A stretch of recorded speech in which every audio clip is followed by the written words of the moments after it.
Alzamos las manos como ofrenda de adoración. Queremos vivir tu fuego en nuestro interior. Aceptamos estar más allá de toda razón. Queremos gritar para ti. Alzamos las manos en eterna exaltación. Enciende tu fuego, aviva tu obra. Te alabamos, Señor. Queremos gritar para ti. Alzamos las manos en eterna adoración. Cautiva tu pueblo, revela tu gloria. Te alabamos, Señor.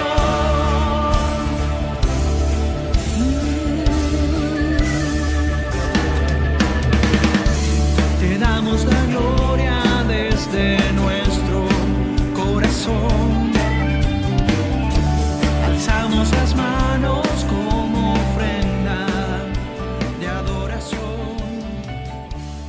Queremos vivir. Este mensaje que voy a predicarles, en realidad debí haberlo predicado antes del otro mensaje, pero bueno, lo voy comprendiendo así, y lo que quiero transmitirte hoy es otra vez el tema de las decisiones, la importancia que tienen las decisiones. Uno necesita entrenarse para tomar decisiones. Las decisiones en la vida, como alguien nos decía en una oportunidad, el ciudadano promedio, es decir, cualquier persona, tenga grandes compromisos o no, toma más de 2.400 decisiones por día. Con el desayuno, si va a tomar mate cocido, café o té, ahí ya está decidiendo. Muchachos, decidimos si nos afeitamos o no. Las chicas, y con cuál de todos los maquillajes van a salir ese día. ¿Cuántas decisiones? ¿Cuántas? Y ni hablar de las que tenemos que tomar cuando estamos conduciendo un vehículo en la calle. Vos tenés la decisión de no chocar, pero tenés que andar tomando decisiones para no chocar al que salió descuidado y no te vio. Entonces, estamos permanentemente tomando decisiones, y a veces decisiones que no hay tiempo para pensar, hay que tomarlas. Entonces hace falta estar entrenado, alineado, teniendo bases claras sobre las cuales tomar nuestras decisiones. Y cuando comienzo a observar esto en las Sagradas Escrituras, me doy cuenta que es uno de los hilos centrales de las enseñanzas de la palabra del Señor. La toma de decisiones. Mirá, si no tiene que ver con las decisiones la salvación. Estoy a la puerta y llamo. Y alguno oye mi voz y abre la puerta, y alguien dijo, todos tenemos que saber que el corazón, la puerta del corazón tiene una sola manija y está del lado de adentro. Por esto venimos hablando de la interioridad, el entrenar nuestra interioridad, el entrenar nuestras emociones y nuestros pensamientos y nuestros principios y valores espirituales para que sepamos cuándo hay que abrir esa puerta y cuándo no.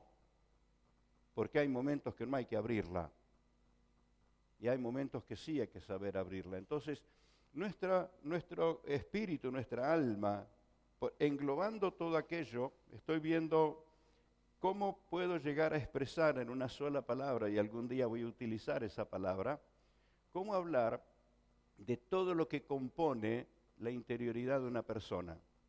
Allí están los pensamientos, las ideas, los sentimientos, el corazón, el alma, el espíritu, los recuerdos. Hay una gran cantidad de cosas que todas influyen sobre nuestras decisiones y sobre nuestras vidas.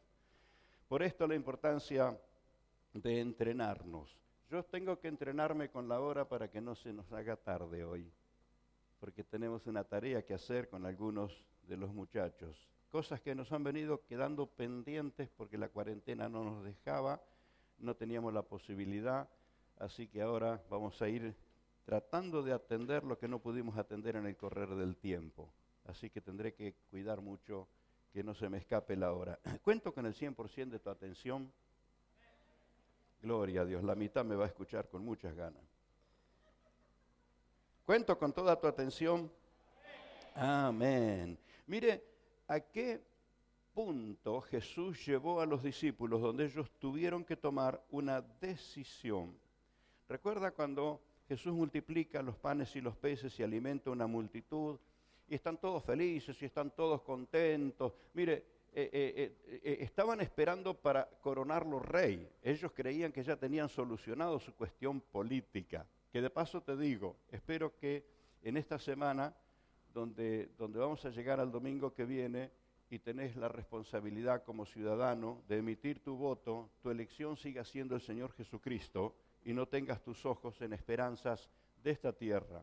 Sé una persona que ora, que intercede, que le ruega al Señor por tantas personas que se han arriesgado a tomar ese tipo de responsabilidad realmente seria, peligrosa, riesgosa, de ejercer funciones de gobierno, y nosotros tenemos que interceder para que el Señor los guíe, los ayude. Tenemos hermanos en Cristo involucrados en esa línea de trabajo. Y yo le doy tantas gracias a Dios que a mí no me llamó para eso.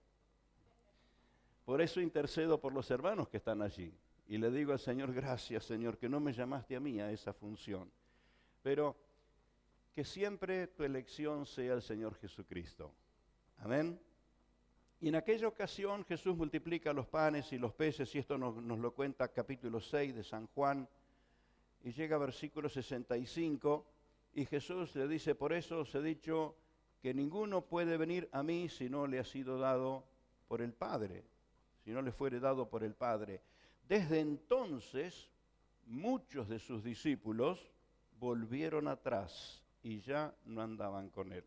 Estaban todos contentos mientras comieron los panes y los peces y querían coronar a Jesús como rey. Cuando Jesús le empezó a decir algunas verdades, cuando Jesús los empezó a confrontar, ¿qué estaba haciendo Jesús? Los estaba entrenando para que sean personas que supieran tomar decisiones sabias. Sin embargo, cuando los confronta, se ofenden, se enojan, ya no andan con él. ¿Y quiénes quedan allí? Los 12. Esos de los que vamos a hablar mucho hoy. De los que estaban muy comprometidos. ¿Cuántos están comprometidos con Cristo? Porque esta es la diferencia entre los que creen y los que están comprometidos. Mucha gente cree, pero no se compromete. Pero el discípulo se compromete con el Señor. Aquí hubo mucha gente que renunció a ser discípulo cuando Jesús lo empezó a confrontar y ya no andaban con él, nos dice Juan en capítulo 6. Entonces Jesús dijo a los 12, cuando la gran multitud se fue y quedaron solos, y Jesús los mira y le dice, ¿quieren irse a casa ustedes también? ¿Qué tal si Jesús te pregunta, mira, aquel dejó el camino, otro renegó de mí, otro dejó la fe, ¿vos querés hacer lo mismo? Mirá qué confrontación. Eso exigía una decisión, ¿verdad? Y Jesús les dice, estoy leyendo versículo 67, dijo entonces Jesús a los 12, estoy en San Juan capítulo 6, para quienes van llevando nota o siguiéndome en su Biblia, en su celular o en su memoria por lo menos, ¿verdad? Les dijo Jesús, ¿quieren acaso iros también vosotros? Y le respondió Simón Pedro, Señor, ¿a quién iremos? Tú tienes palabras de vida eterna, y nosotros hemos creído y conocemos que tú eres el Cristo, el Hijo del Dios viviente. Y Jesús le responde, ¿no os he escogido yo a vosotros los 12? Y uno de vosotros, entre los 12 que no se fueron, todavía estaba uno muy peligroso, muy peligroso. Pero Pedro tuvo la convicción que le ayudó, lo encaminó para tomar una decisión sabia. No la decisión que tomó la mayoría, sino aún cuando Jesús lo confronta, le dice, ¿quieren seguir ustedes el camino de los demás? Y Pedro dice, no, nosotros te hemos conocido. Y lo que va a fundamentar tus decisiones, lo que te va a hacer plantar firme en la vida de la fe, es haber conocido a Cristo. Amén. conocer a Cristo, experimentar a Cristo, haber aceptado al Señor como tu Salvador y vivir esa experiencia poderosa con Él, es lo que te va a hacer estar firme cuando las tormentas sean fuertes. Así que, mirando los discípulos, vamos a aprender, los apóstoles, vamos a aprender algunas cosas. ¿Cómo preparó Jesús a estos hombres, a los apóstoles? ¿Cómo los preparó para que ellos pudieran tomar esas decisiones? Porque que la pasaron mal muchas veces. Muchas veces la pasaron mal. Pero ¿cómo los entrenó Jesús? Es más, era a quienes les iba a comisionar el nacimiento y el desarrollo y la expansión de su iglesia. Era a quienes Jesús estaba entrenando, comisionándolos para que sean predicadores del nuevo pacto en un ámbito de gran persecución, que de hecho lo enfrentaron cara a cara la persecución. ¿Cómo los entrenó Jesús? ¿Cómo los entrenó? Y la pregunta sobre la que vamos a trabajar, porque todo el mensaje tiene que ver con esto, te hago una pregunta personal. ¿Qué crees que está haciendo el Señor con vos? ¿Qué crees que está haciendo? ¿Qué crees que está haciendo el Espíritu Santo hablándote? ¿Qué crees que está haciendo el Señor en cada reunión con una palabra que te confronta, te inspira, te anima? ¿Qué crees que está haciendo el Señor contigo cuando enfrentás esas duras y amargas situaciones de la vida? ¿Qué crees que está haciendo? ¿Cuántos ya se dieron cuenta? Me está entrenando, me está preparando. Amén. ¿Cuántos se dan cuenta que el Señor lo está entrenando, lo está preparando y que esas situaciones no son otra cosa que un ejercicio para que desarrolles la capacidad de decidir? Y esto va a modo de revelación para los que lo entienden. Permanentemente tomamos decisiones de no alejarnos, ¿verdad? Tomamos decisiones de permanecer en el Señor. Y esa es una decisión personal muy sabia. Pero también vas a tener que tomar decisiones cuando tengas la facultad de decidir sobre muchas personas. ¡Apa! Cuando hemos mirado la vida de José, el hijo de Jacob, quien fue a Egipto, mire por cuántas circunstancias él pasó. Has oído en toda tu historia tantos mensajes hablando de José. ¿Quién iba a pensar que todo lo que José estaba viviendo, perseguido, rechazado por sus hermanos, tirado a la cisterna, luego vendido como esclavo, llevado a la casa de un amo y lo defraudan y lo meten en la cárcel? Todo ese proceso, ¿quién iba a entender que José estaba siendo entrenado? ¿Para qué? Para que el día que estuviera en esa posición de autoridad, donde el faraón hacía todo lo que José decía, José no se vengara cortando cabezas. Lo estuvo entrenando. Y cuando los tuvo ahí a sus hermanos, los tuvo porque vinieron a humillarse, él les pudo haber mandado a cortar la cabeza. Sin embargo, alguien que es entrenado por el Señor nunca ejecuta venganza. Así que si en tu cabeza hay una voz que te está hablando de prepararte para la venganza, no es del Espíritu. Mire cómo Dios entrena a alguien a quien luego lo pone en un grado tal de autoridad. Y usted dirá, hermano, yo estoy lejos de Egipto. ¿Qué está diciendo? ¿Que seré ministro de Economía? No, simplemente esto, sos ministro de la autoridad que hay en el nuevo pacto. ¿Sabes qué significa eso? Lo que atás en la tierra se ata en el cielo. Lo que desatás en la tierra se desata en el cielo. Y sos una persona a quien Dios le está entrenando para manejar autoridad. De paso, si no tomaste esa decisión, yo te voy a aconsejar que lo hagas. Tenés autoridad para reprender a las tinieblas, tenés autoridad para deshacer las obras del diablo, pero no tenés la orden de Dios de maldecir a tu prójimo. Entonces tenés que tomar la decisión a tiempo, para que cuando la tentación viene no lo hagas. porque está todo el respaldo divino y toda la autoridad de Dios sobre el creyente, pero a los creyentes en Cristo Jesús no les ha sido autorizado maldecir a su prójimo. Mira, ¿por qué hace falta entrenarse? ¿Por qué hace falta? Entonces, ¿cómo entrenó Jesús a esos hombres que luego, llenos del Espíritu, mirá si pudieron, y que ellos lo sabían, lo sabían desde antes? Señor, ¿querés que pidamos fuego del cielo? Ellos sabían que lo podían hacer. ¿Tenían en la historia alguien que lo hizo? Sí, lo tenían en la historia.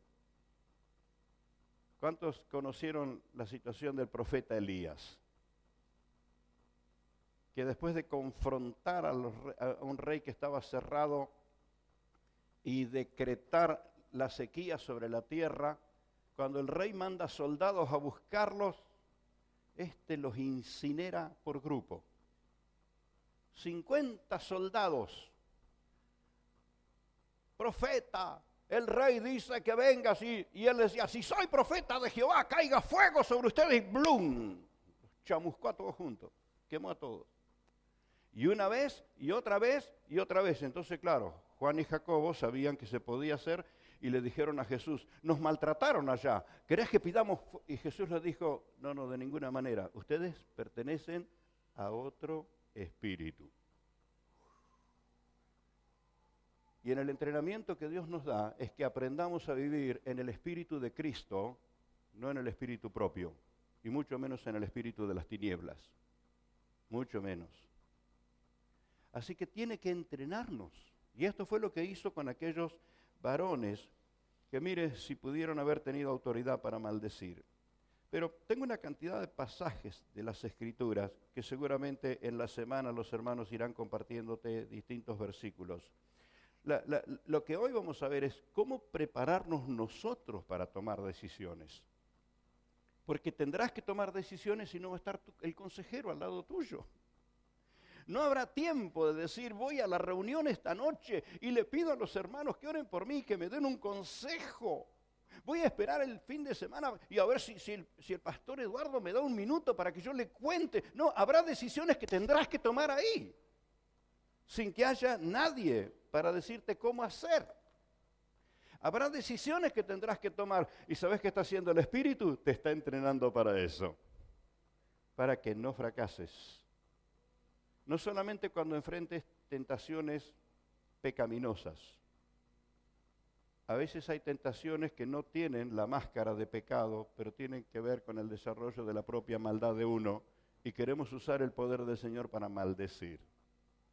Entonces, ¿cómo entrenó Jesús a esa gente y cómo prepararnos nosotros? Porque encuentro por todos lados ejemplos, muchos ejemplos de los que hicieron mal y ejemplo de los que hicieron bien.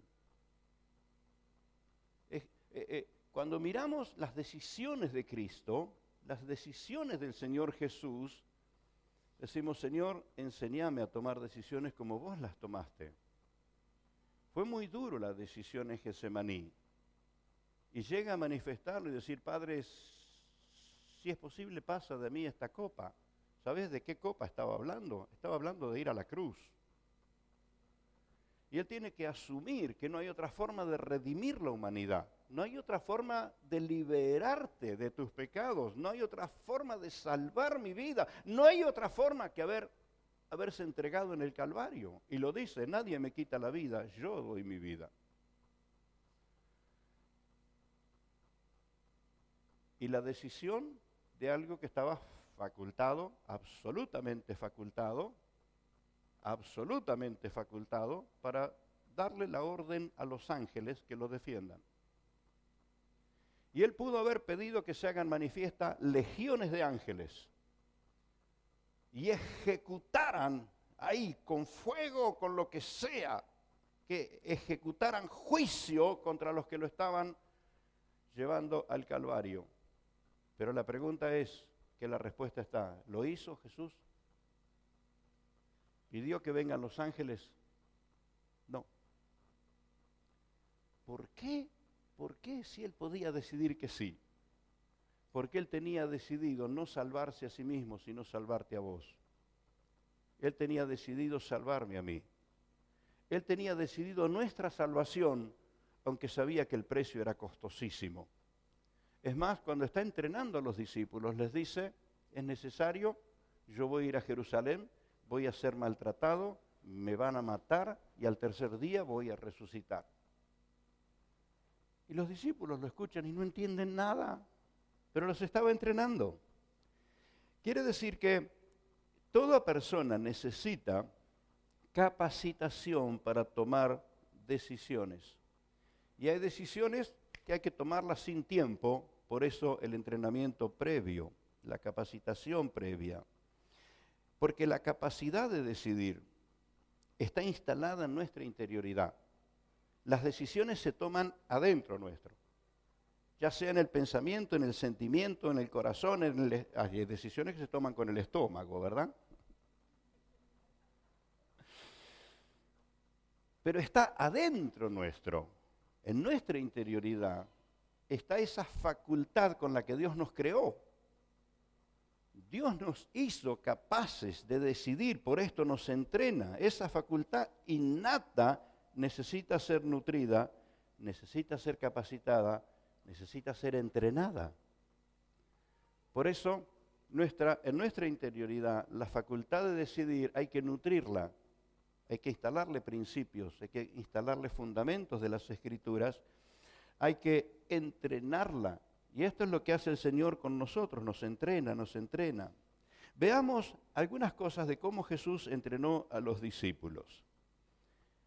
Porque fueron las personas que vivieron instantes como nunca antes. Ellos fueron capacitados en experiencias prácticas.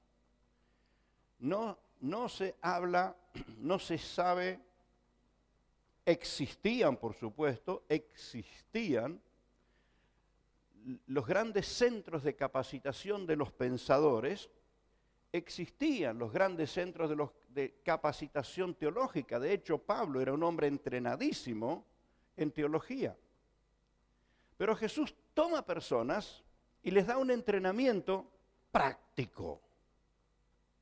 Práctico. Porque la vida cristiana es práctica.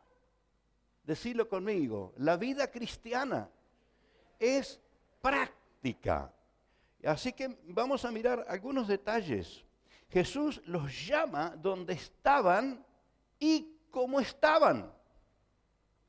Jesús llama a los discípulos, los hombres que va a entrenar, los llama donde estaban y cómo estaban. Hay uno que los llama, que está sentado en la mesa de los impuestos, que tenía un alto rasgo de usura, porque no solamente le cobraban los impuestos, se extorsionaban a la gente para sacarle de más.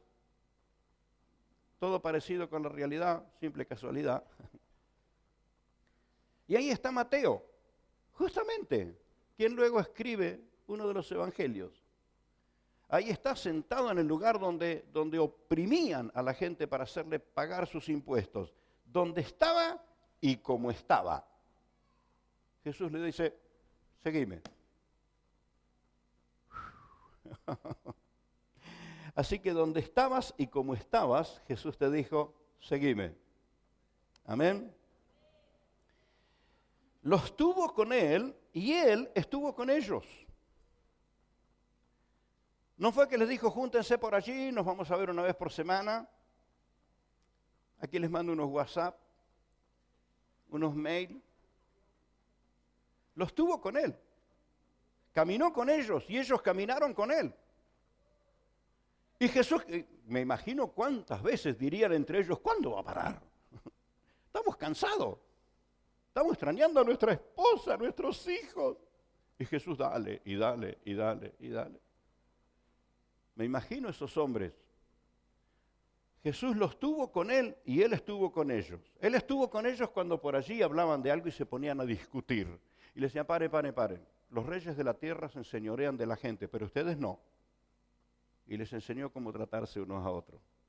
¿Recuerda una situación donde Jesús toma a un niño, lo tiene en sus brazos y les dice, aprendan, para entrar en el reino de los cielos, háganse como un niño. los tenía con ellos, Él estaba con ellos y vivía permanentemente enseñándoles. Así que los hizo testigos presenciales de milagros. La gente se enteraba de los milagros que había ocurrido, pero los discípulos estaban ahí cuando los milagros sucedían. Los hizo testigos presenciales. ¿Quién le iba a discutir? ¿Quién le iba a discutir a uno de esos hombres después lo que había sucedido? Por eso Juan, cuando escribe el Evangelio, dice: lo que hemos visto y oído, y nuestros ojos y palparon nuestras manos respecto al verbo de vida. Así, esa experiencia real, testigos presenciales. Es más, participaron de los milagros. Imagínate lo que habrá sido cuando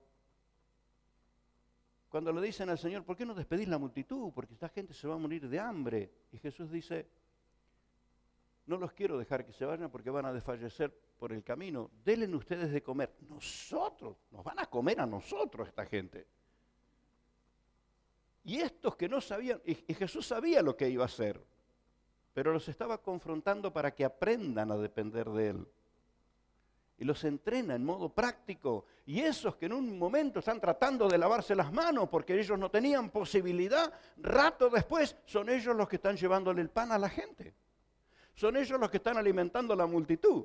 Son ellos los que escuchan que la gente dice: no nos cabe más, hemos comido hasta saciarnos. Son ellos los que tienen que recoger lo que sobró. Son ellos los que vuelven con 12 canastos, 5 panes y 2 peces.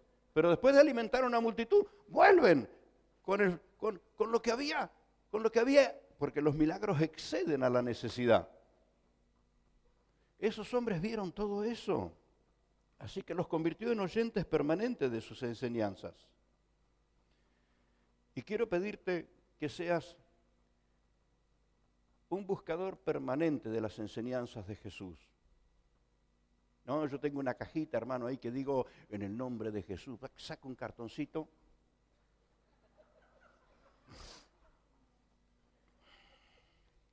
Y otro que dice: a ver cómo me guía el Espíritu. Ojea la Biblia, mete el dedo y ahí lee: esta es palabra de Dios para mí. Tenga cuidado que le puede pasar como le pasó a alguien.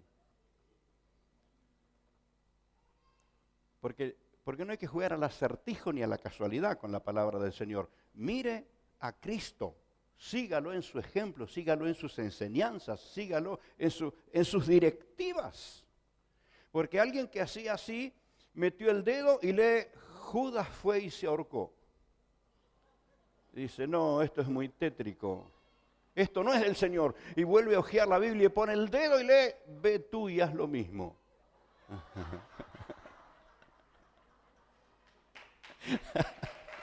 No vayas a hacer lo mismo, por favor, no. ¿Qué quiero decir? Que hay costumbres que no sé de dónde salieron.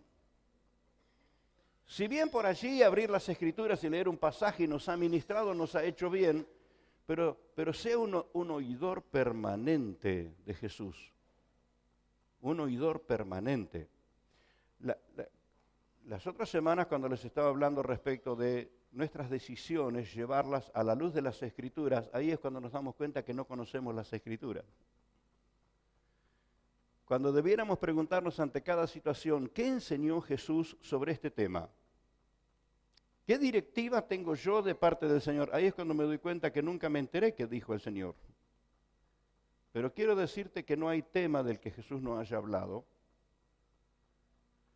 No hay revelación que nosotros necesitemos que Jesús no nos lo haya entregado. No hay consejo que necesitemos que Jesús no lo haya dado. ¿Dónde está la cosa? Es que nunca presté atención a lo que dijo Jesús. Por esto te voy a animar a que seas un lector de las Escrituras. Y Él los convirtió en oyentes permanentes de sus enseñanzas. De pronto Él le enseñaba a la gente, les daba explicaciones, una parábola o un consejo a la gente, y después que la gente se iba, Él tomaba a los discípulos aparte y decía: vengan, miren, esto es así, así, y se los explicaba con más profundidad. Y les aclara, dice: para todos los demás les hablo en parábolas. Algo interesante que los va a hacer reflexionar, pero a ustedes mayor cuota de revelación.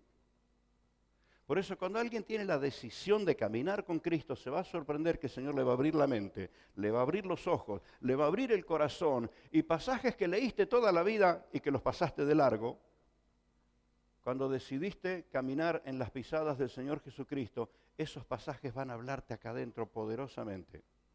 Porque esto es lo que el Señor hizo. Delante de todos Él daba una parábola, pero cuando la gente se iba a los suyos, les daba mayor explicación de las parábolas o de las enseñanzas. ¿Nos vamos entendiendo? ¿Cómo entrenó Jesús a esos hombres? ¿Cómo los entrenó? Los entrenó, bueno, haciendo todo esto, los confrontó a las situaciones reales de la gente. No tenía la posibilidad de un simulador, aunque en algunas parábolas les explica situaciones. Si no tenía ahí una situación presencial, Él recurría a una parábola para hacerlos pensar y entrenarlos para que tomaran buenas decisiones. Y los confronta con situaciones reales de la gente. Allí está, en el momento que está la multitud y les dice, vengan, tengo compasión de la gente, no quiero que se vayan porque van a desfallecer en el camino. Y ya los muchachos hábiles sacan la calculadora, hacen número y dicen, mira, 200 denarios de pan no alcanzaría. Jesús le dice, no, vean qué tienen. Vean qué tienen. Y bienaventurado el que pone los ojos en esto, porque va a descubrir que los milagros se hacen creyéndole a Jesús. Vas a descubrir que el Señor usa lo que vos tenés. Cuando Pedro fue con un problema de que tenía impuestos que pagar y no tenía con qué, Jesús le dijo, agarrá tu anzuelo. Tu anzuelo. ¿De qué sería? ¿De oro? ¿De qué sería? Un anzuelo, el de todos los días. Andá. Y le dicen, en la boca del pez va a estar el dinero. Y saca. Y Pedro se sorprende, porque no solamente le alcanzaba para pagarlo de él, viene contento y Jesús dice, ¿te sobró? Bueno, pagá lo mío también. Porque lo que vayas a dar para Dios será por lo que Dios te dio primero a vos. Bienaventurado el que toma este principio. Cuando vos te involucrás con el Señor y de corazón te relacionás con Él, Él va a cubrir tu necesidad y te va a dar la alegría de poder dar para su reino. ¿Cuántos principios espirituales tremendos con que Jesús entrenó a esta gente? Les hizo oír la voz audible del Padre. Los lleva al monte de la transfiguración y ahí se transfigura delante de ellos y viven una experiencia impresionante. Y Pedro, que era un bocón, no podía quedarse callado. Ya Pedro estaba dando su opinión y se oye la voz del cielo. Este es mi Hijo amado en quien tengo contentamiento. Hagan lo que Él les dice. ¡Wow! ¿Escucharon la voz del cielo? Entrenamiento del más alto nivel, ¿verdad? Y esta es una de las cosas que sucede en la vida de apertura con el Señor. Vas a empezar a oír que el Espíritu de Dios te habla acá. Vas a empezarlo a oír, a entenderlo. Así los preparó el Señor. Les reveló quién era Él. Porque la gente creía que Jesús era uno de los profetas, que era Juan el Bautista que se resucitó, que era Elías o alguno de los profetas. La gente identificaba que Jesús tenía que ver con lo divino, con lo celestial, con lo espiritual, pero no sabían que era el Mesías, que era el Redentor, que era el que vino a salvar a la humanidad, que era el que vino a dar su vida, que era Dios mismo vestido de un cuerpo humano. La gente no podía entender eso, pero eso Jesús se lo reveló a los suyos. Es más, cuando Pedro hace esa declaración, tú eres el Cristo, el Hijo del Dios viviente, y Jesús dice, por fin, Pedro querido, entendiste lo que Dios te está hablando. Esto es revelación del Padre. Y lo bendice. Mirá cómo los entrenó, ¿eh? Los convirtió en conocedores de sus padecimientos y de sus sacrificios. Los sacrificios de Cristo a los discípulos no se lo predicaron, ellos lo vieron. Lo vieron caminar, caminar, caminar y sin parar. Lo vieron en sus días de ayuno. Lo escucharon orar algunas veces, aunque ellos sabían que Jesús oraba muchas más veces a solas y que pasaba la noche. Mientras ellos estaban roncando, Jesús estaba orando. Y volvía de esos momentos de oración y los aconsejaba, los confrontaba.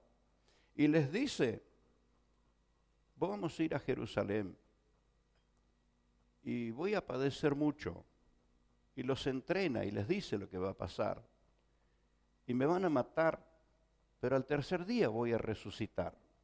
Y es cuando Pedro le dice, Señor, que no te vaya a pasar esto. El Pedro que hacía un rato había oído la voz de Dios y había dicho, tú eres el Cristo, el Hijo del Dios viviente, ahora escucha la voz de su propia sensibilidad, de su propia susceptibilidad y se quiere convertir en consejero de Jesús. Y Pedro no se da cuenta que esta vez no es voz del cielo, es voz del infierno la que está transmitiendo. Y Jesús le dice, vamos, Satanás, salí de ahí. Jesús lo reconoce, le siente el olor a azufre, ¿verdad? Ahora, ¿qué podían hacer ellos? Y esto es una reflexión aparte o dentro de este mensaje. ¿Qué podrían hacer ellos por resucitar a Jesús? Cuando Jesús dice, voy a ir a Jerusalén, me van a maltratar, me van a herir, me van a crucificar, me van a matar. Hasta ahí ellos podrían hacer algo. Es más, Pedro lo intenta en algún momento, saca la espada y hiere a uno de los soldados. Defenderlo era algo que todavía podía, pero resucitarlo. ¿Para qué Jesús quería que supieran cosas que ellos no iban a poder participar? Bienaventurado el que comprende esto. Cuando Dios te habla de algo en lo que no vas a poder hacer nada, nunca lo olvides, porque te está convirtiendo en testigo cuando el milagro ocurra. Bienaventurado el que entiende esto. Es una confidencia divina. Ellos no podían hacer nada por resucitarlo, pero ser testigos de que Jesús se lo había dicho y luego cuando Él resucita, ¿sabe lo que les dio la credencial definitiva de apóstoles? Fue haber conocido al Cristo resucitado. ¿Cuántos conocen al Cristo resucitado? Gloria a Dios. Lo que hace que tengas autoridad espiritual es que conociste al Cristo resucitado. Muchísima gente conoce el Cristo de la historia. Conoce del niñito Jesús, conoce de las tradiciones y de cuántas cosas más le han añadido que la Biblia no enseña, no lo dice, pero el que tiene a Cristo en su corazón tiene la experiencia con el Cristo resucitado. Eso es lo que te hace un creyente de autoridad. Amén. Gloria a Dios. Así que los convierte en conocedores de los padecimientos que le iba a tener y los hizo testigos de la resurrección. Por eso, cuando Jesús resucita, a los primeros que les envía el mensaje es a ellos. Dice, adelántense, vayan, nos encontramos en Galilea. Allí voy. Y ellos van y están esperando y tienen ese encuentro con el Cristo resucitado. El Señor los reivindica de sus temores, de sus angustias. Mirá cómo los entrenó. Les aseguró la compañía permanente. Y les dice, vayan y ganen a todas las naciones, predíquenles el Evangelio. Y aquí yo estoy con ustedes todos los días hasta el fin del mundo. ¿Sabe que hay muchísimos creyentes que recuerdan más cuando el Señor le dijo en la antigüedad a Moisés, mi presencia irá contigo? Y no recuerdan tanto cuando Jesús dice, estoy contigo. ¿Entiende la diferencia? Una cosa es la presencia prometida, otra cosa es la presencia permanente. Él vive adentro tuyo. La presencia del Señor está permanente adentro tuyo. Esto cambia las situaciones. ¿Y por qué no cambian? Porque no me di cuenta que el Señor está viviendo aquí adentro. Y es algo que tengo que ser entrenado, tengo que descubrir que cuando lo acepté como Salvador, Él vino a vivir dentro de mí. Y anotó mi nombre en el libro de la vida. Y perdonó mis pecados. Esto es lo que sucedió en el instante que aceptaste a Jesús. Así que les asegura la compañía y los comisiona para alcanzar a todas las naciones. Y esto que, hermanos, suena sencillo para nosotros, pero quiero decirle el conflicto que se le desataba a los apóstoles en aquel momento. Ellos estaban mentalizados a Israel. Por eso cuando Jesús resucitado aparece y habla con ellos, la pregunta que ellos tienen es si va a restaurar el reino de Israel. Y Jesús dice esas cosas que el Padre sabe en su sola potestad. Ustedes ocúpense de predicar el Evangelio a todas las naciones. Ellos no estaban configurados en su entendimiento para pensar en las naciones. ¿Saben qué pensaban ellos? En su tierrita, en sus fronteras.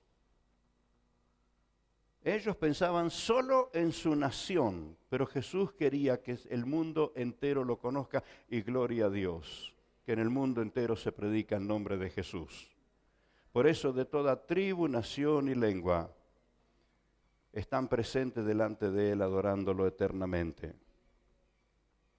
Puede imaginarse usted gente con todos los rasgos, los más oscuritos, los más blanquitos, los que tienen los ojitos tirantes, los más amarillitos. Puede imaginárselo de toda tribu, nación y lengua, porque el propósito de Jesús era redimir a todos. Y cuando les dice, vayan a todas las naciones, no dejaba de ser una confrontación.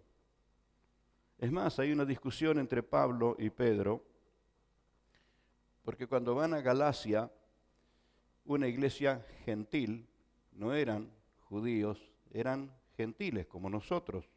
Eran tan racistas que a los que no eran judíos les llamaban gentiles, porque ellos consideraban que eran una casta especial. Y cuando Pedro trata con los hermanos, con los griegos, con los de distintas naciones, y cuando viene gente de Jerusalén que son bien de la raíz, Pedro se retrae. Y ya no quiere comer con ellos, y ya no quiere andar con ellos, porque eran gentiles. Y lo agarra Pablo y le dice, mira, el Evangelio, hermano querido, es para todas las naciones. Y lo confronta. ¿Qué quiero decir con esto? Que tenemos que ser enseñados para tomar decisiones por encima de nuestros prejuicios. Y Pedro tenía un terrible prejuicio. Y gracias a Dios el Señor usó a Pablo para despistarlo un poco. No sé cuántos saben qué fue las palabras de Pedro cuando el Señor le da esa revelación y lo llama y lo trae a la casa de Cornelio, aquel hombre, aquel centurión romano que está orando. Y viene un ángel del Señor y le dice, tenés que buscarlo, Pedro, él tiene que predicarte. Así que el centurión lo manda a buscar y pese a toda la revelación que Dios le da a Pedro, cuando Pedro entra en la casa del centurión romano, te lo quiero ilustrar porque a nosotros nos cuesta entender eso. Pedro era judío y el centurión era romano. Y menos mal que en el texto bíblico no se traduce con los términos originales que Pedro dijo, pero dijo, ustedes comprendan que para mí es como entrar en el chiquero de los chanchos. ¿Qué tal que viene una visita a tu casa y te dice, es despreciable para mí tu casa? Tenés ganas de abrirle la puerta y decirle, bueno, chao. Así se presenta el mensajero de Dios. Quiere decir que hasta ahí Pedro todavía no lo había entendido. Y cuando Pedro le empieza a hablar de Jesús, el Señor lo gana de mano y lo llena del Espíritu Santo. Y todos esos gentiles que Pedro lo estaba mirando ahí como tienen COVID, ¿viste? No me acerco, no los toco, ¿no? El Señor los llena del Espíritu Santo y empiezan a hablar en lenguas y están llenos del fuego del Señor. Y Pedro dice, igual que en Pentecostés. Y estos son gentiles y el Señor les da el Espíritu Santo. Y se queda Pedro desconcertado. Entonces Pedro empieza a entender que la voluntad de Dios es salvar a todo el mundo, a todas las naciones. Así que Jesús los tuvo que entrenar para que tomen sabias decisiones, porque ellos hubieran privatizado a Dios, hubieran privatizado el fuego del Espíritu, hubieran privatizado la revelación, y usted y yo seguiríamos siendo los incrédulos del mundo. Pero gracias al Señor que el Evangelio de Cristo nos incluye a todos. Amén. ¿Y qué más? Les asegura su compañía, los manda a todas las naciones y luego les dice, van a recibir poder cuando venga sobre ustedes el Espíritu Santo y me van a ser testigos Y para que no tengan prejuicio, comienza a decirle en Jerusalén, en Judea, en Samaria, y escuchen bien, hasta lo último de la tierra. No, para que no les quede duda, y se van a empezar en casa, en Jerusalén, en Judea, en Samaria, y hasta lo último de la tierra. Yo nunca investigué ese tema, pero los que están en misiones e investigan esta cuestión, plantándose en el lugar donde Jesús dijo esas palabras, ¿sabe dónde es lo último de la tierra? ¿Cuántos ya saben cuál es lo último de la tierra? Nuestra querida nación. Argentina es lo último de la tierra a partir del lugar donde Jesús dijo esas palabras. ¡Gloria a Dios!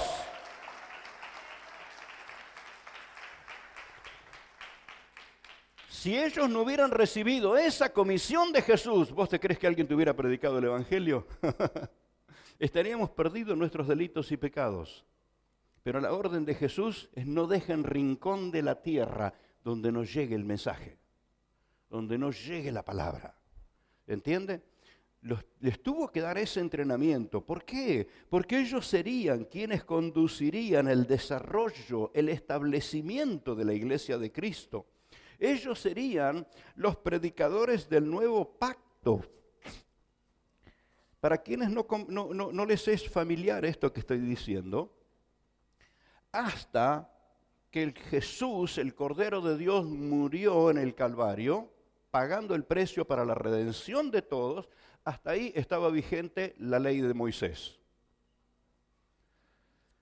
Hasta ahí, hablar de la ley de Dios, todo el mundo centraba los ojos en la ley de Moisés. Pero muy claro lo dice Juan. La ley y los mandamientos vino por medio de Moisés, pero la gracia y la verdad vino por medio de Jesucristo. Entonces pregunto, ¿cuántos han aceptado a Moisés como su salvador personal? Porque muchachos, si aceptaste a Moisés, tendremos un cultito de circuncisión por ahí, así que al quirófano, muchacho.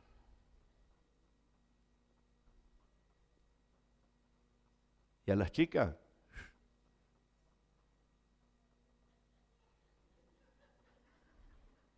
Qué arito, qué tintura, qué maquillaje. Bueno, no quiero seguir más porque lamentablemente hay grupos cristianos que no han entendido esto y viven más bajo la ley que bajo la gracia. No lo han entendido. Haga la prueba en una conversación con hermanos, con creyentes, pregúntele, ¿dónde está la ley de Dios? Los más amplios van a decir en la Biblia, pero usted va a observar cómo se direccionan inmediatamente a la ley de Moisés. Y quiero decirte que la ley de Dios está desde el Edén, y la ley de Dios está vigente. Y la ley de Dios no está escrita en tablas de piedra, la ley de Dios ha sido puesta en el corazón de los creyentes, porque ese es el nuevo pacto. Voy a poner mis leyes en sus corazones y en sus mentes las voy a escribir. Y el creyente no vive llevando piedras al hombro. El creyente lleva la palabra del Señor hablando en su vida de día y de noche. Lleva la palabra, la revelación del Señor. Esto es el nuevo pacto. Y esos hombres, si Jesús no los prepara para el nuevo pacto, hacen un desastre. Y de hecho, ¿qué pasó raspando?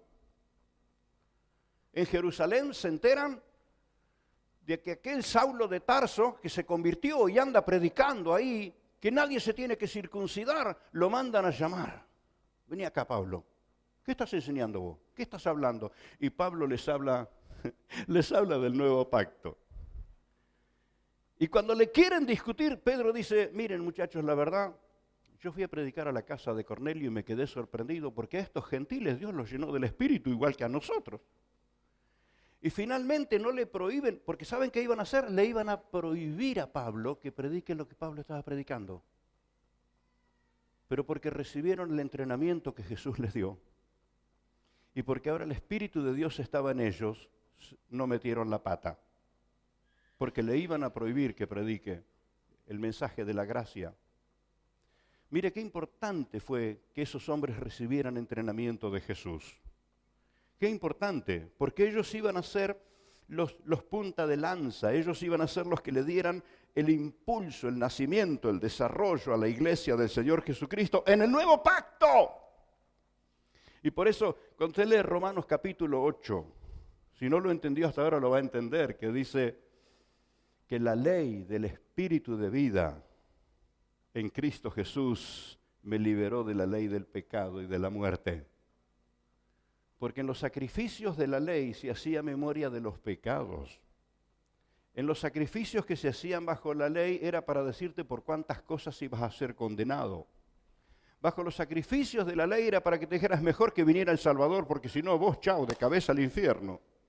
Más o menos así, era una ley de condenación. ¿Qué diferencia hay en la ley del Espíritu de vida en Cristo Jesús? No solamente te limpia en su sangre, te perdona, te levanta, te restaura y te unge con el Espíritu Santo para que seas un anunciador de la gloria de Cristo Jesús, para empoderarte. Y esto fue lo que sucedió con aquellos hombres. El Señor los empoderó, así como les dice en Hechos 1:8, recibiréis poder cuando venga sobre vosotros el Espíritu Santo y me seréis testigos. ¿A quién se los dijo? A un par de muchachos que estaban muertos de miedo.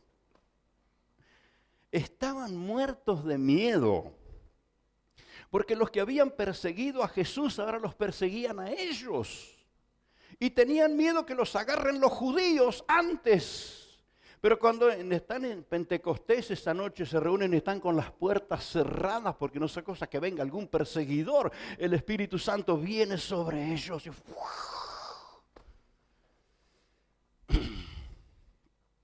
¿cuántos están conectándose con la evangelización? Bueno, gracias a Dios. Si no lo comprenden, está el video que les va a ayudar a entender esto. ¿Cuántos eligió Jesús para que estén con Él? 12. ¿Quiere que le diga que cuando llegó la hora de Pentecostés se habían multiplicado por 10 cada uno de ellos? Cada uno de ellos se multiplicó por 10. Pero Jesús eligió 12. Bueno, hagan la cuenta.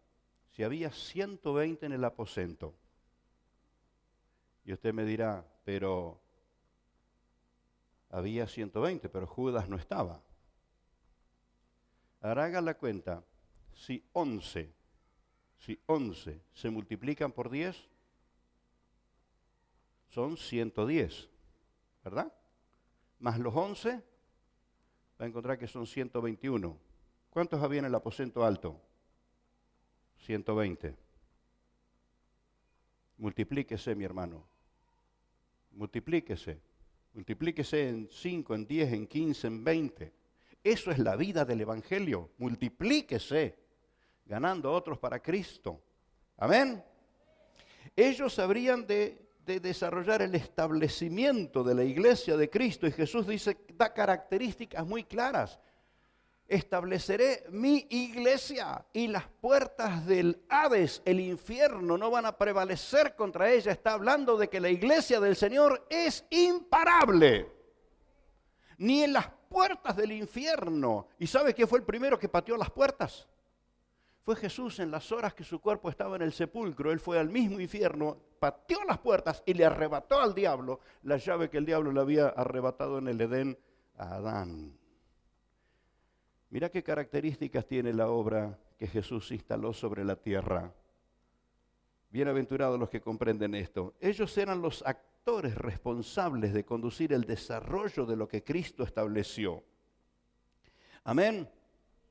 Ellos atravesarían circunstancias gloriosas y en tiempos muy peligrosos. A ellos les iba a tocar tomar decisiones que nunca en el pasado se habían dado circunstancias como esas.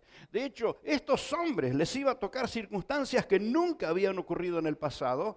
Les iba a tocar el desarrollo de algo que no habían administrado los que estuvieron en el pasado. A ellos les tocaba el desarrollo de enseñar el nuevo pacto y predicar a Cristo como Redentor y Salvador, no como prometido, sino como el Cristo que ya vino. Bienaventurados los que comprenden esto. No espere el Mesías que va a venir, hable del Salvador que ya vino. Va a venir a buscarnos, pero ya vino para salvarte. Él vino a buscar gente salvada. Por esto predicar el Evangelio es nuestra tarea. ¿Nos vamos entendiendo? Mire cómo Jesús preparó a esos hombres. Porque si no los hubiera preparado, ellos habrían tomado decisiones muy equivocadas. Habrían tomado decisiones muy equivocadas, pero así los preparó el Señor. Y te hago la pregunta, ¿qué crees que está haciendo ahora con vos? ¿Cuántos se dieron cuenta que hace rato el Señor los está preparando? ¿Te está preparando con las situaciones que enfrentás? ¿Te está preparando con las oportunidades que te dio? ¿Te está preparando con honra? La honra de estar en el cuerpo de Cristo. Porque los que están a tu alrededor no son tus amigotes, como dice alguien que no entiende la verdad del Señor. Son tus hermanos en Cristo. Es el cuerpo de Jesús. Cuando alguien te saluda y te da la mano, ahí está el cuerpo de Cristo haciéndote sentir su presencia. Bienaventurados los que comprenden esto. Cuando un hermano te abraza, toma ese abrazo santo que viene del cielo para sanarte, para restaurar tus fuerzas. Porque Dios te entrena con honra, con cariño, con respeto. ¿Y las pruebas, hermano? Bueno, las pruebas son para que desarrolles tu musculatura espiritual. Claro, si no aprendimos a remar en la lagunita, nunca vamos a cruzar el río. Nos tiene que entrenar. Y cuando el entrenamiento nos parece duro, hagámonos la pregunta, ¿para qué me estará entrenando? ¿Sabe que Jesús fue entrenado? Y en el libro de Hebreos dice que Dios el Padre capacitó a través de la aflicción al autor de la eterna salvación. Si Jesús tuvo que ser entrenado, ¿qué te queda a vos y a mí? ¿Qué nos queda? No, yo ya me las sé todo. Si las sabes todo, cuando llegue el momento, la hora de tomar las decisiones, ahí se va a saber. Por eso el Señor tiene que entrenarnos, capacitarnos. Bienaventurado el que le queda en su memoria esto que le voy a decir. Después de la resurrección de Jesús, nadie más en la tierra lo vio, excepto los creyentes. Por esto, la revelación del Cristo resucitado es para los que le han aceptado como Salvador.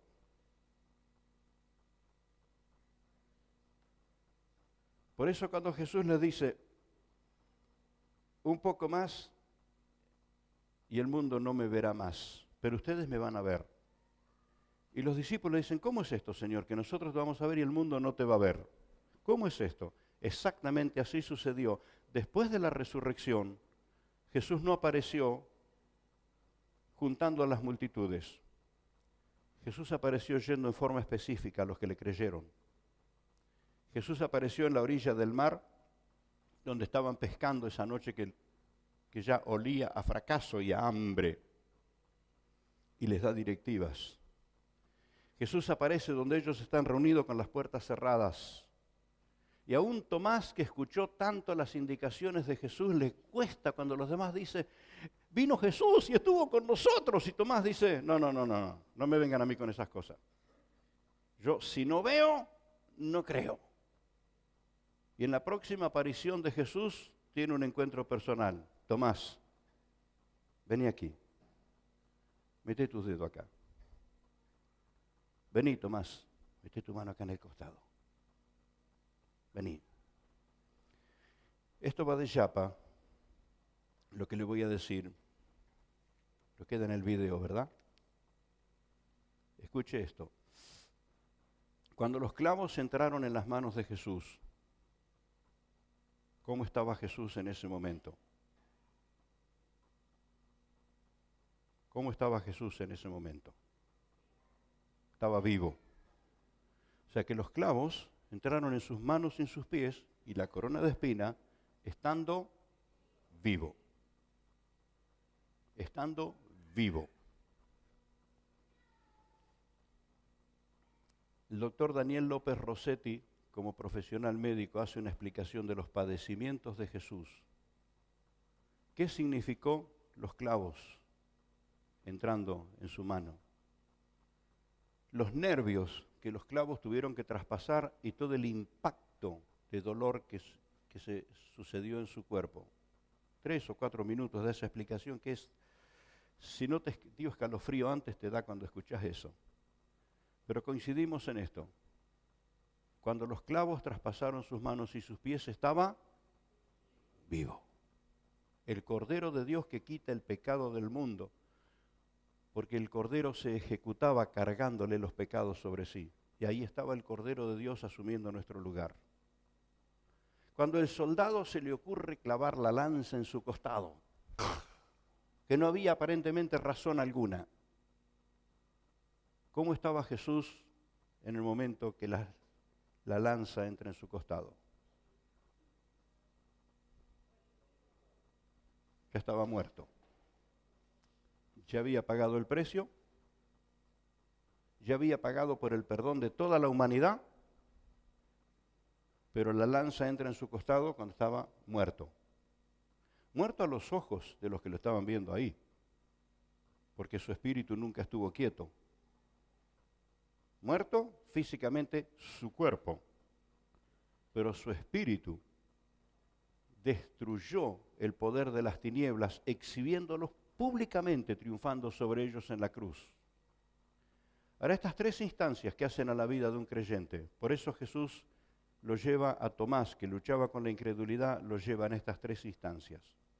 Lo primero es el Cristo que vivió y caminó sobre la tierra y enseñó a sus discípulos e instaló la constitución del reino de los cielos y les dio tantos consejos y los formó y los preparó para tomar buenas decisiones. El Cristo, hombre, caminando con ellos sobre la tierra. Estaba vivo cuando lo clavaron en el madero. La siguiente instancia, cuando la lanza entra en su costado, su cuerpo ya estaba muerto. Pero ahora cuando está hablando con Tomás y le dice, vení Tomás, mete tu dedo acá, vení Tomás, toca aquí, dígame cómo está Jesús. ¿Cómo está? ¿Cómo está? Resucitado.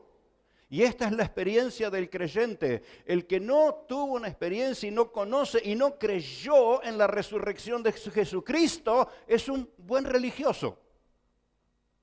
Respetable aún en muchos de sus principios o de sus conductas. Pero el que entendió que el Señor Jesucristo ha resucitado de los muertos, primicia de Dios, el milagro más grande que podría ocurrir, que aquel que murió llevando todos nuestros pecados, resucitó de entre los muertos. Ese es mi Salvador, ese es mi Señor, ese es el que me ha redimido. Y no apareció al resto de la gente, apareció a los creyentes. Póngase en pie y diga, mi Señor vive, mi Rey vive, el Señor vive. Gloria, gloria, gloria, gloria. No apareció a las multitudes. ¿A quién apareció? A los creyentes. Quiere decir que hay una experiencia espiritual que no tiene que ver con lo social. Tiene que ver con la revelación del Cristo viviente. Bienaventurado el que comprende esto. Yo sé que estoy tirándote cosas que son de muy grueso calibre. Y tal vez te lleve días volver a la palabra, volver a la grabación, escuchar de nuevo esta palabra, pero va a estallar dentro tuyo una convicción que el diablo no te para más. Que la vida no te frena más. Se va a desatar algo adentro tuyo que te vas a desconocer a vos mismo, porque habrás tenido la convicción, la experiencia de sentir el Cristo resucitado y entender que Él murió para llevar nuestros pecados, fue clavado en el madero, pero resucitó para llenarnos de vida y de vida eterna. Gloria a su nombre. Y quiero terminar diciéndote esto. Si se cumple todo lo advertido, porque todo lo que Jesús le advirtió a los discípulos se cumplió. Se está cumpliendo todo lo que Jesús le advirtió a la iglesia. Todo lo advertido que sucedería sobre la tierra, todo se ha cumplido. Pero si se ha cumplido todo lo que estaba advertido, me sirve para tener convicción y creer que también se cumple todo lo que está establecido. Bienaventurado el que comprende esto. Y Jesús estableció el camino al Padre. Jesús estableció una vida nueva por su gracia. Jesús estableció el poder que perdona los pecados por su sangre derramada en el madero. Si se cumple todo lo que fue advertido de las angustias, las tristezas, lo que habría de pasar, si se cumple todo lo que habría de acontecer, todo lo que estaba advertido, también se cumple todo lo que está establecido. Amén. Cuando estaba meditando en esta verdad, iba a usar la palabra, se cumple lo que está prometido. Pero hemos entendido días atrás que en Cristo está todo cumplido. No siga esperando, empiece a vivir lo que ya le fue dado. Ya está establecido tu vida en Cristo. Las Escrituras dicen, mi hermano, por más que te sientas anímicamente mal por algún tipo de situación que estás viviendo, la Biblia dice que estás sentado en lugares celestiales con Cristo. Mirá dónde te ha colocado, mirá dónde te ha colocado. ¡Oh, gloria! ¡Aleluya! Gloria, gloria, gloria, poderoso Dios, soberano, Rey del cielo y de la tierra. Hemos de exaltarte, hemos de alabarte, hemos de declarar tu señorío. Y en la autoridad del Cristo viviente, en la autoridad del Cristo resucitado, el creyente, la iglesia, camina en pos del logro para nuestro Señor, para nuestro Rey. Pedimos, Señor, por los que están prisioneros todavía en ataduras de pecado. Y quiero rogarte, Señor, por los que todavía están ciegos a tu verdad. Ábrenos los ojos, ábrenos los ojos. Abre mis ojos, oh Cristo, abre mis ojos. Que me sean abiertos los ojos del Espíritu, porque está establecido el reino del Señor Jesucristo. El reino de Cristo glorioso está establecido. ¿Dónde? En el corazón de todos los que le creyeron. En el corazón de todos los que le aceptaron. Ahí está ardiendo el Cristo glorioso resucitado. El que no se manifiesta en otros ámbitos, sí se manifiesta en el corazón del que lo recibió como Salvador. Adora a Jesús, abrí mis ojos, Señor.